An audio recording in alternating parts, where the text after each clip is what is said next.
জেরুজালেমের পবিত্র আল আকসা মসজিদে ইহুদিদের প্রার্থনার ওপর নিষেধাজ্ঞা বহাল উচ্চ আদালতের। ফিলিস্তিন সহ পুরো মুসলিম বিশ্বে ক্ষোভের জেরে এই রায়।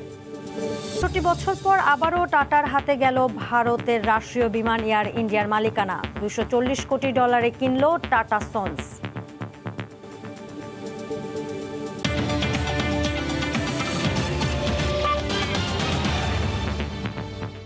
আন্তর্জাতিক সময়ের সঙ্গে আছি আমি জেনিফার।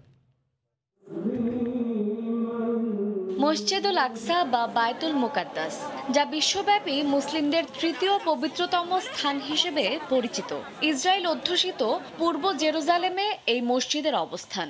ইহুদিরাও এটিকে তাদের পবিত্র স্থান বলে দাবি করে থাকে। তাদের কাছে এটি টেম্পল মাউন্ট নামে খ্যাত।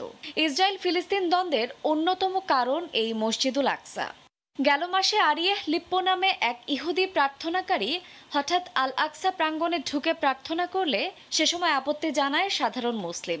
পরবর্তীতে সেখানে ইহুদিদের প্রার্থনায় পুলিশ নিষেধাজ্ঞা জারি করলে ঘটনাটি আদালতে গড়ায়। এদিকে জেরুজালেমের একটি আদালত আল আকসাতে লিপ্পোর প্রার্থনার সমর্থন করে রায় দেন। বিচারকের মতে তার আস্তে আস্তে করা প্রার্থনা পুলিশের কোনো আইন ভঙ্গ করেনি। এছাড়াও আদালত মসজিদুল আকসাতে অন্যান্য সব ইহুদিদের প্রার্থনা করারও অনুমতি দেন। আর এতেই ক্ষোভে ফুঁসে ওঠে ফিলিস্তিনিদের পাশাপাশি পুরো মুসলিম বিশ্বের নেতারাও ইসরায়েলি আদালতের ওই রায়ের নিন্দা জানিয়েছিলেন। ইসরায়েলের নিম্ন আদালতের এর রায়ের বিরুদ্ধে দেশটির পুলিশ আপিল করলে জেরুজালেমের ডিস্ট্রিক্ট আদালতের বিচারক শুক্রবার এর রায় ঘোষণা করেন। রায়ে উচ্চ আদালত জেরুজালেমের আল আকসা প্রাঙ্গণে ইহুদিদের প্রার্থনায় নিষেধাজ্ঞা পুনর্বহাল করেন। এর আগে গেল মাসে আল আকসার কাছাকাছি একটি এলাকা থেকে ইসরায়েলি বাহিনী কিছু ফিলিস্তিনি পরিবারকে উচ্ছেদ করাকে কেন্দ্র করে আল আকসা মসজিদ প্রাঙ্গণে ইহুদি ও স্থানীয় ফিলিস্তিনিদের মধ্যে ব্যাপক সংঘর্ষ হয়। শায়লা রহমান ইমা, সময় সংবাদ। এবার দেশভাগের স্মৃতিকে মনে করিয়ে দিলেন দক্ষিণ কলকাতার বরিশা ক্লাবের দুর্গাপূজার আয়োজকরা। এবার তাদের থিম দেশভাগ, যার নাম দেওয়া হয়েছে ভাগের মা। বিষয়ভিত্তিক পূজার আয়োজন করে বেশ কয়েক বছর ধরেই কলকাতায় আলোচনায় এই ক্লাবটি। এছাড়াও ভবানীপুর ক্লাবের এইবারের পূজার থিম মমতার নির্বাচনী স্লোগান খেলা হবে। বিশ্বজিৎ দাসের ক্যামেরায় বিস্তারিত জানাচ্ছেন সুব্রত আচার্য।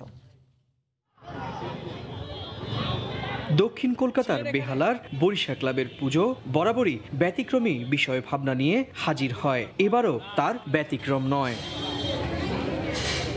2019 সাল থেকেই ভারতের কেন্দ্রীয় সরকার জাতীয় নাগরিক পুঞ্জি এনআরসি চালুর উদ্যোগ নেয়। যদিও নানা রাজনৈতিক বাস্তবতার কারণে এখনো সেটি চালু করা সম্ভব হয়নি।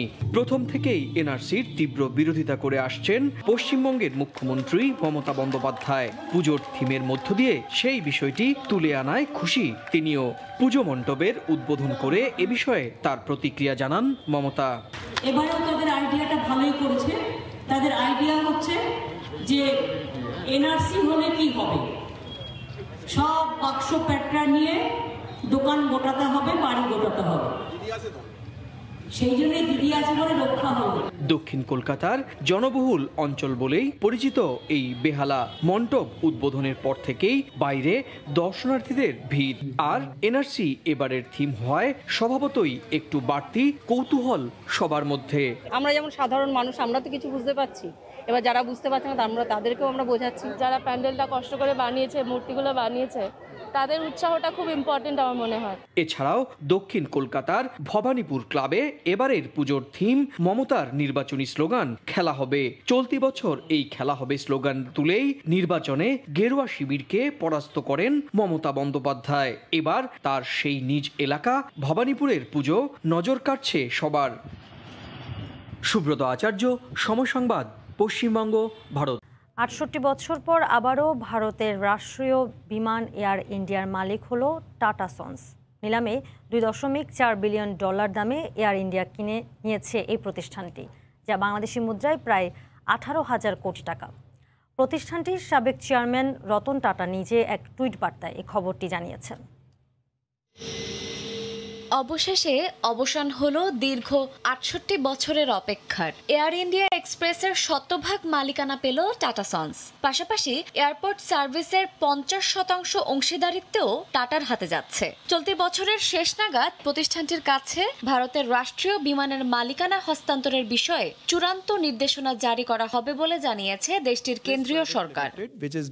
টাটা অ্যান্ড সন্স ছাড়াও বেসরকারি বিমান সংস্থা স্পাইস জেটের কর্ণধার অজয় সিংহ এয়ার ইন্ডিয়ার শেয়ার কেনার জন্য দরপত্র জমা দিয়েছিলেন। নিলামে তিনি ১৫,১০০ কোটি টাকা পর্যন্ত ডাকেন। আবারও টাটা কোম্পানির কাছে এয়ার ইন্ডিয়া। নিলামে তারা অনেককে টেক্কা দিয়ে জয় পেয়েছে। আশা করি তারা এয়ার ইন্ডিয়াকে সবচেয়ে ভালো অবস্থানে নিয়ে যাবে। এয়ার ইন্ডিয়ার ১২৭টি বিমানের মধ্যে ৪২টি আন্তর্জাতিক রুটে চলাচল করে। তবে দীর্ঘদিন ধরেই ঋণের বোঝা বয়ে বেড়াচ্ছে এ বিমান সংস্থাটি। বর্তমানে প্রায় ৪৩,০০০ কোটি টাকার ঋণ রয়েছে এয়ার ইন্ডিয়ার, যার মধ্যে ২২,০০০ কোটি টাকা ইতোমধ্যেই এয়ার ইন্ডিয়া অ্যাসেট হোল্ডিং লিমিটেডের কাছে হস্তান্তর করা হয়েছে বলে জানিয়েছে সংশ্লিষ্ট কর্তৃপক্ষ। ভারতের এই রাষ্ট্রীয় বিমান অনেকদিন ধরেই ব্যবসায়িক দিক থেকে খুব একটা ভালো অবস্থানে নেই। টাটা অ্যান্ড সন্সের অধীনে আশা করি এর উন্নয়ন হবে এবং শিগগিরই ক্ষতি পুষিয়ে উঠবে। ১৯৩২ সালে টাটা শিল্প গোষ্ঠীর হাত ধরেই যাত্রা শুরু করে ভারতের প্রথম বিমান সংস্থা। তখন দেশের প্রথম পাইলট JRD টাটার নামানুসারে এর নাম দেওয়া হয়েছিল টাটা এয়ারলাইন্স। ১৯৪৬ সালে নাম পরিবর্তিত হয়ে এটি এয়ার ইন্ডিয়া AI নামে পরিচিতি পায়। স্বাধীনতার পরপরই এটি সরকারের হাতে চলে যায়। শায়লা রহমান ইমা, সময় সংবাদ। আন্তর্জাতিক সময় আরও থাকছে। বিশ্বব্যাপী সমালোচনার মধ্যে পরিবেশ রক্ষায় এগিয়ে এলো ফেসবুক। অ্যামাজনের গাছ রক্ষায় নতুন নীতি গ্রহণ, পরিবেশ কর্মীদের সাধুবাদ। দেখছেন আন্তর্জাতিক সময়। বিশ্বব্যাপী যখন গ্রাহকদের নিরাপত্তা নিয়ে সমালোচনার তুঙ্গে জনপ্রিয় সামাজিক যোগাযোগ মাধ্যম ফেসবুক, ঠিক তখনই অ্যামাজন বন ও বন্যপ্রাণী সংরক্ষণে এগিয়ে এলো তারা। পৃথিবীর ফুসফুস খ্যাত এ বন রক্ষায় নিজেদের নীতি পরিবর্তন করে জারি করেছে নতুন আইন। সম্প্রতি বিবিসির একটি তদন্তের প্রেক্ষিতে অ্যামাজনের সংরক্ষিত এলাকার অবৈধ বেচা বিক্রি বন্ধে ফেসবুক এই উদ্যোগ নিয়েছে বলে জানা গেছে। পৃথিবীর ৭টি দেশের ৭.৫ মিলিয়ন বর্গ কিলোমিটার এলাকা জুড়ে গড়ে উঠেছে অ্যামাজন রেইন ফরেস্ট। বর্তমানে শুধু প্রাকৃতিক দুর্যোগ নয়, মানুষের বিভিন্ন নেতিবাচক কর্মকাণ্ডেও একটু একটু করে হারিয়ে যাচ্ছে পৃথিবীর ফুসফুস খ্যাত এই বন। কিছু অসাধু মহলের কবলে পড়ে বনের গাছগাছালির পাশাপাশি বিলুপ্ত হয়ে যাচ্ছে বন্য প্রাণীও। এক গবেষণায় দেখা গেছে অ্যামাজনের সর্বজনীন মালিকানাধীন বনাঞ্চলের ১/৩ ধ্বংস হয়ে যাচ্ছে। সম্প্রতি অ্যামাজন অঞ্চলের অবৈধ বেচা বিক্রি বন্ধে নতুন আইন প্রণয়ন করেছে ফেসবুক। পরিবর্তিত এই নীতি কেবল অ্যামাজন সংরক্ষণেই সীমাবদ্ধ থাকবে। বিশ্বজুড়ে অন্যান্য রেইন ফরেস্ট এবং বন্যপ্রাণীর আবাসস্থল কিংবা জনসাধারণের মালিকানাধীন বনাঞ্চলের ক্ষেত্রে তা প্রযোজ্য হবে না। এর আগে ফেব্রুয়ারিতে বিবিসির এক ডকুমেন্টারি প্রকাশিত হয়েছে, যেখানে ফেসবুকের বিজ্ঞাপন পরিষেবার আওতায় হাজারখানেক রেইন ফরেস্ট প্লট তালিকাভুক্ত করা হয়েছে। পরবর্তীতে এসব বিজ্ঞাপনের সত্যতা যাচাইয়ে বিবিসির ধনী বিনিয়োগকারীদের প্রতিনিধি হিসেবে একজন করে আইনজীবী এবং একটি গুপ্তচর অপারেটিভের মধ্যে বৈঠকের ব্যবস্থা করে। বিবিসির ওই তদন্তে দেখা যায়, গুপ্তচরের মাধ্যমে অ্যামাজনের বিভিন্ন অঞ্চল বিক্রি করা হয়। তাদের এই তদন্তের জবাবে ব্রাজিলের সুপ্রিম ফেডারেল কোর্ট ফেসবুকের মাধ্যমে অ্যামাজনের সুরক্ষিত এলাকা বিক্রির বিষয়ে তদন্তের নির্দেশ দেয়। অপরাধী বিক্রেতাদের ধরতে Facebook ইউনেপ world conservation monitoring centre দ্বারা পরিচালিত একটি ডাটাবেস ব্যবহার করছে বলে জানিয়েছে সংশ্লিষ্ট কর্তৃপক্ষ।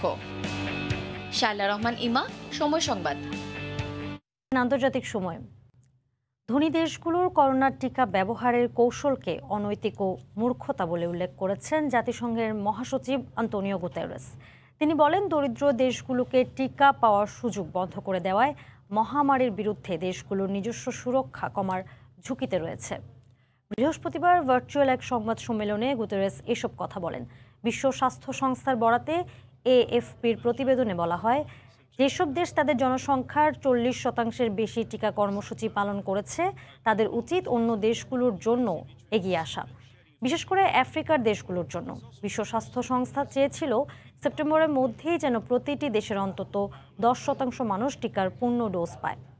বিশ্ব স্বাস্থ্য সংস্থার প্রধান তেদ্রোস আধানোম গেব্রিয়াসুস বলেন, বিশ্বের 56টি দেশে লক্ষ্য পূরণ করা সম্ভব হয়নি। এর জন্য অবশ্য তারা দায়ী নন। হু বলছে, প্রতি মাসে 1.5 বিলিয়ন টিকার ডোজ তৈরি করা হচ্ছে। এই হিসেবে এক সপ্তাহের উৎপাদিত টিকা দিয়েই 10% লক্ষ্যমাত্রায় পৌঁছানো সম্ভব।